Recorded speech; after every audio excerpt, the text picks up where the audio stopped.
பேரறிஞர் George Bernard Shaw முதுமையில் தடிமையில் இருந்தார்.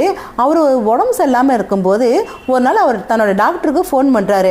டாக்டர், இந்த மாதிரி எனக்கு உடம்பு சரியில்லை, நீங்கள் வீட்டுக்கு வாங்க அப்படின்னு சொல்லி சொன்னார். அதுக்கு டாக்டர் சொல்கிறாரு, ஐயோ இங்கே கிளினிக்கில் பேஷண்ட் நிறையா இருக்காங்க, நீங்கள் கிளினிக்கு வாங்கலை அப்படின்னு சொல்லி சொன்னார் டாக்டரு. அதுக்கு பெர்னார்ட் ஷா சொல்கிறாரு, இல்லைங்க என்னால் எந்திரிச்சலாம் நிற்க முடியல, எனக்கு காப்பி கூட போட்டு குடிக்க முடியல, அதனால் நீங்கள் என்னை வந்து பாருங்கள் வாங்க அப்படின்னு சொல்லி கூப்பிட்டாரு பெர்னார்ட் ஷா.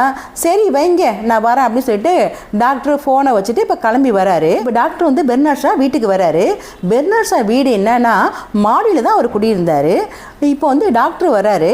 டாக்டர் வந்து பெர்னார்ட் ஷாவோட வயசானவராக இருந்தார்.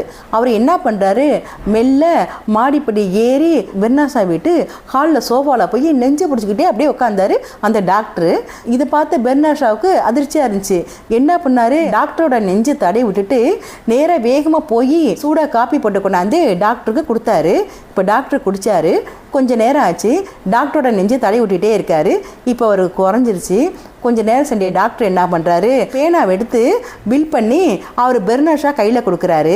இதை பார்த்து அந்த பெர்னார்ட் ஷா, என்ன டாக்டரே நீங்கள் வந்ததுலேயே நான் தான் உங்களுக்கு வைத்தியம் பண்ணியிருக்கேன், நீங்கள் எனக்கு போய் பில்லு கொடுக்குறீங்களே அப்படின்னு சொல்லி கேட்டார் பெர்னார்ட் ஷா. அதுக்கு டாக்டர் சொன்னார், நீங்கள் என்னை கிளினிக்கில் இருக்கும்போது நீங்கள் என்ன சொன்னீங்க, எனக்கு உடம்பு சரியில்லை, என்னால் நிற்க கூட முடியல, என்னால் காப்பி கூட போட்டு குடிக்க முடியலன்னு சொன்னீங்க. இப்போ நான் வந்ததுலேருந்து அரை மணி நேரம் என் கூடயே நின்றுக்கிட்டு இருக்கீங்க, நீங்கள் தான் போய் காப்பியெல்லாம் போட்டு கொண்டாந்து கொடுத்தீங்க, இப்போ சாதாரணமாக தானே இருக்கீங்க, அதுக்கு தான் இந்த பில்லு. அதாவது நீங்கள் உங்கள் கஷ்டத்தை மட்டுமே பார்த்தீங்க, அடுத்தவங்களோட கஷ்டத்தை பார்க்கும்போது உங்கள் கஷ்டம் ஒன்றுமே இல்லைன்னு ஆயிடுச்சு அப்படின்னு சொன்னார் டாக்டர்.